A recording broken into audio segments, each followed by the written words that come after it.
Even though Stadia has not reneged on its promise of 100 plus games by the end of 2022, and they have a catalog they've been adding 100 plus games to each full year since launch, some would have you believe that Stadia does not have the games now that its plug and play demo want to play. Well, a prominent consumer chart begs to differ. See as Stadia leads cloud peers again in top charting multiplats. It's SEO Daily, baby. Let's get into this one.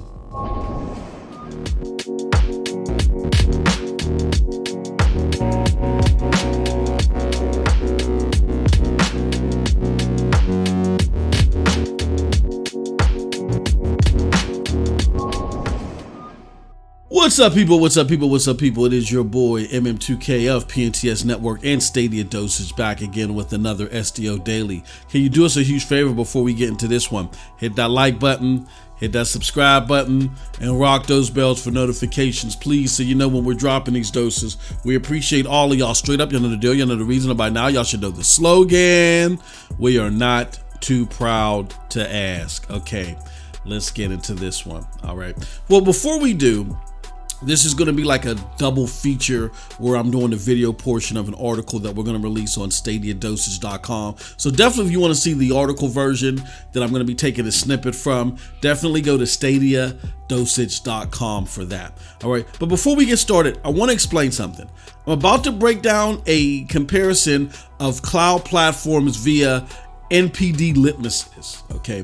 Just so we're clear, NPD does not contain information on games that are free to play. These are retail games that are purchased in stores or online or whatever the case may be that they collect the data on, and they determine which are the chart topping games. All right.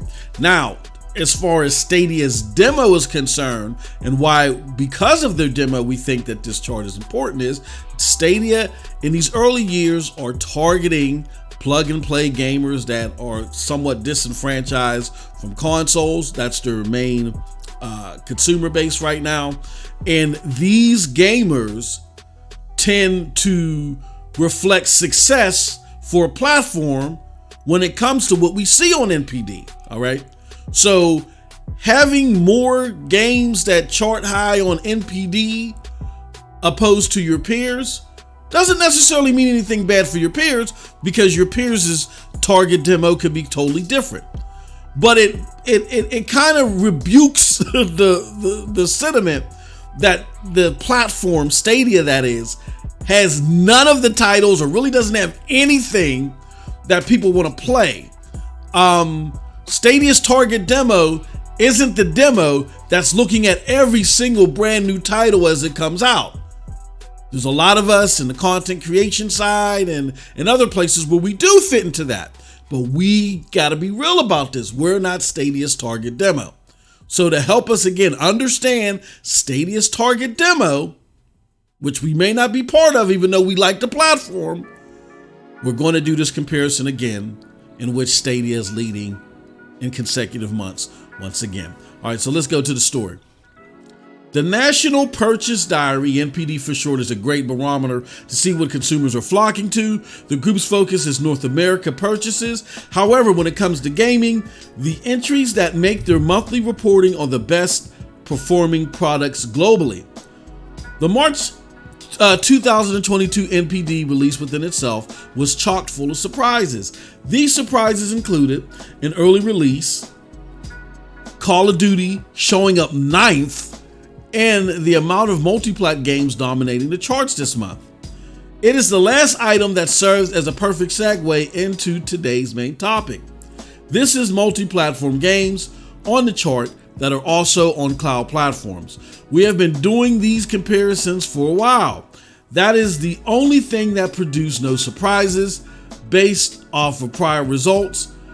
So based upon this litmus of top purchase retail games for the month, year to date and rolling calendar period, here are the results. And you know how we do. Let me show you something. All right, so this is a snippet of the article.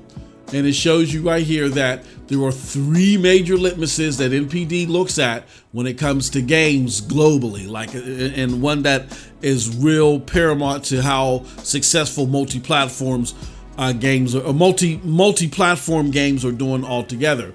Those litmuses are current month top 20, year-to-date top 10, and rolling calendar top 10. So let's first look at the current month top 20. All right.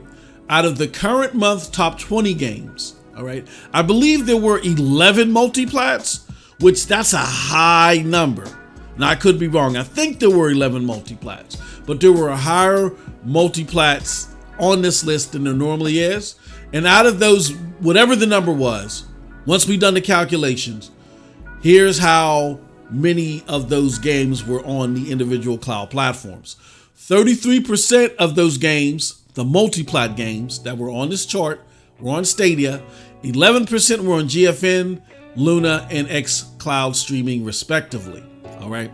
The next litmus is year-to-date top 10 charting multi-platform games. Again, from January 1st all the way up until the end of March.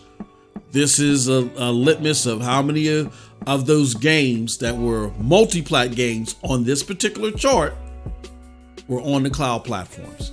Now, this time around, Stadia and GFN tied with both having 20% of the games on that litmus. They don't have the exact same games, but they have the same number of them. All right.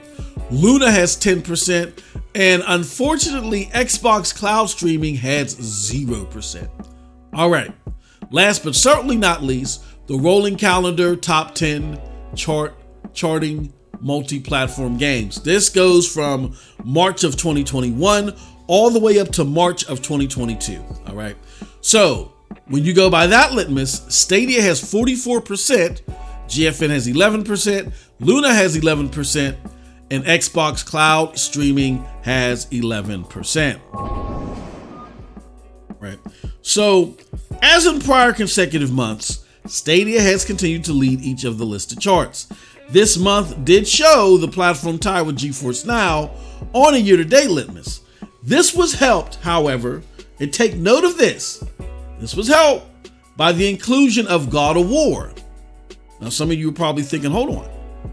God of War is out, right? Yeah, it's out now in April, but this list is going by March.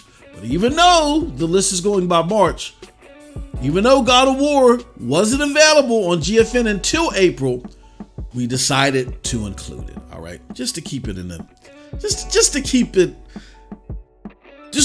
it as close to what gamers can play now at the release of this article more than anything. That's why we did it. You know what I mean? So stay tuned here to StadiaDosage. All right, on YouTube, on the web, and PNTS network as we continue to watch this space. And that's it from your boy MM2K. Let me know what you think about all this in the comment section below, because like I always say, who cares what I think? But if you did like what I had to say, check out the links below to follow me. That leads you to the Broadband Bullies, PNTS Network, Hard Knock Digital Culture, and yes, the StadiaDosage. With all that said, peace. Have a wonderful gaming day.